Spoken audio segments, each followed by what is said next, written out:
Kinasuhan ng money laundering ng isang US federal grand jury si Janet Lim Napoles. Tinangka umanong magpasok ng pera ni Napoles at kanyang pamilya sa Amerika mula sa nakuha niya sa PDAP scam. Umaaksyon si Faith Del Mundo.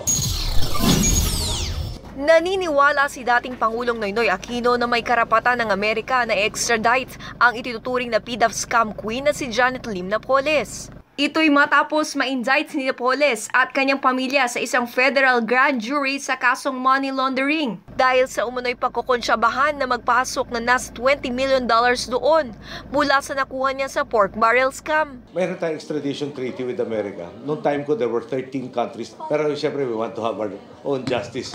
Akusado ng pagnanakaw ng pondo ng gobyerno si Napoles at kanyang mga anak na si Jo Christine, James Christopher at Jean Catherine. Pati ang kapatid ni Napoles na si Reynald Louis Lim at asawa nitong si Ana Maria ay dawit din. Pati ang kapatid ni Napoles na si Reynald Louis Lim at asawa nitong si Ana Maria ay dawit din. Kasalukuyang nakakulong sa bansa si Napoles na nakaharap sa iba't ibang plunder case sa Sandigan Bayan.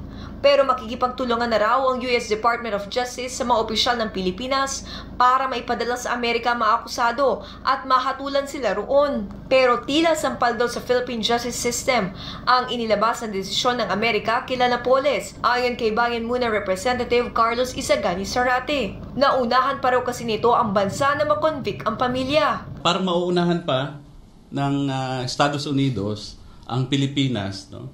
Na makonvict halimbawa ang pamilyang Napoles, no? Kahapon lang may nilabas ang Justice Department, no, ng California indicting Napoles for 20 million laundering case, no? At 6 ang kasama doon. Samantalang dito sa Pilipinas ay parang mahina pa sa usad pagong.